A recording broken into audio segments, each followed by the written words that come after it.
Good morning, students. This is your English class.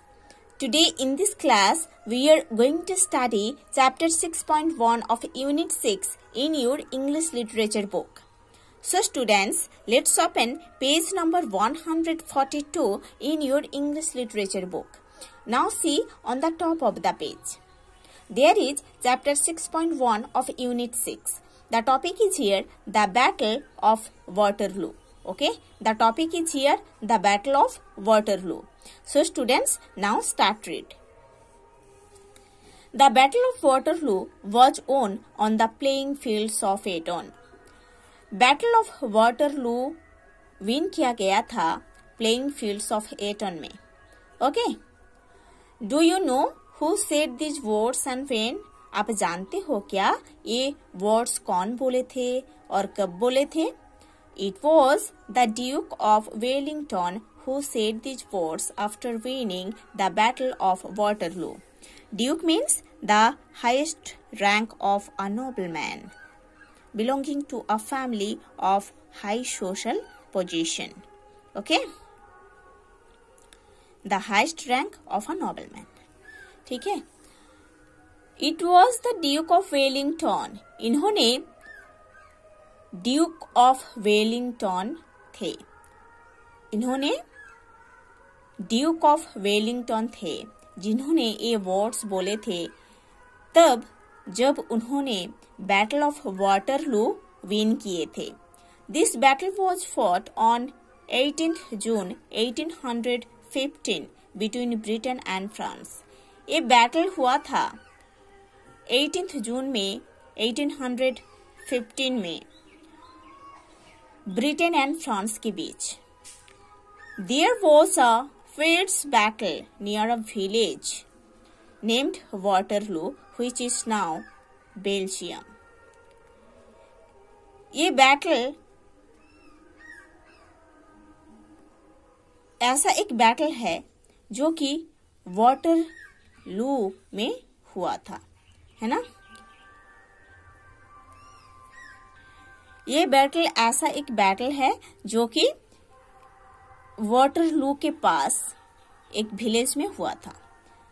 Which is now in Belgium, जो अभी Belgium है ना? About 45,000 men were killed in this battle. इस battle में 45,000 people killed हो गए थे. The Duke of Wellington was the commander of the British forces. Duke of Wellington British forces का commander थे. He defeated the French general Napoleon Bonaparte, who called himself the Emperor of France. Emperor means the ruler of a group of countries, है ना? Country को जो rule करते हैं उनको emperor बोला जाता है. ठीक है?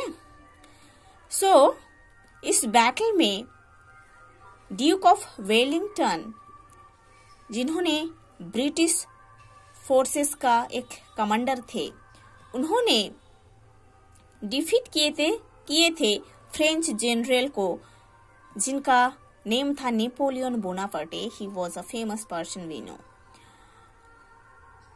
नेपोलियन बोनापार्टे जिन्होंने खुद को बोलते थे कि उन्होंने फ्रांस का एक एम्पायर थे, है ना? फ्रांस को रूल करते थे उन्होंने. ये चीज नेपोलियन बोनापार्टे खुद बोलते थे और उनको डिफीट किए थे द ड्यूक ऑफ वेलिंगटन जिन्होंने ब्रिटिश फोर्सेस का कमांडर थे. ओके, और उन्होंने नेपोलियन बोनापार्टे को डिफीट किए थे. ओके, और उस बैटल को विन किए थे. The duke won high praises for his victory over the French. Okay, जो ड्यूक थे, ड्यूक ऑफ वेलिंगटन, उनको हाई प्रेजेस मिला था क्योंकि उन्होंने फ्रेंच को हरा दिए थे. नेपोलियन बोनापार्टे को बैटल में हरा दिए थे, है ना? नेपोलियन बोनापार्टे बहुत फेमस पर्सन है. उनको बैटल में हरा दिए थे, फ्रेंच को बैटल में हरा दिए थे, इसीलिए द ड्यूक ऑफ वेलिंगटन को बहुत ही प्रेजेस मिला था. But the great warrior gave all the credit to the famous Eton School where he had studied. But the great warrior, वही great warrior, the Duke of Wellington, है ना, सारे credit देते हैं एटन स्कूल को जहां पर उन्होंने स्टडी करते थे. Many other British soldiers who fought in that battle had also studied there.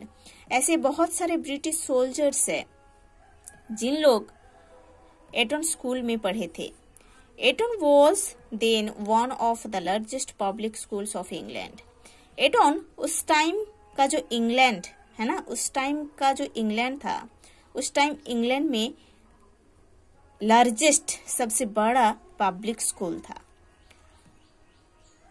When the Duke of Wellington said that the Battle of Waterloo was won on the playing fields of Eton, he meant to say that it is in schools and colleges that the future citizens of a country are shaped. जब ऐसे बोला जाता है the Duke of Wellington said, जब Duke of Wellington ऐसे बोलते हैं कि बैटल ऑफ वाटरलू जीता गया है on the playing fields of Eton, इसका मतलब ये है कि Eton schools and Eton colleges ऐसा स्कूल्स एंड कॉलेजेस है जहां पर बच्चे को सिखाया जाता है कि कैसे एक कंट्री का फ्यूचर सिटीजन बने, है ना. ऐसे स्कूल्स एंड कॉलेजेस बच्चे को बनाते हैं बहुत अच्छे से, जैसे कि वो बच्चे, वो स्टूडेंट्स अच्छे सिटीजन बने, है ना. It is in schools and colleges that students learn discipline and the other good things of life. ये स्कूल्स एंड कॉलेजेस है जहां पर स्टूडेंट्स सीखते हैं सारे डिसिप्लिन्स को एंड लाइफ का जितने गुड थिंग्स है सब कुछ बच्चे स्कूल्स एंड कॉलेजेस में सीखते हैं, है ना. So students, you have to study to this portion today's class. In today's class, in the next class, we will study the next part of this chapter.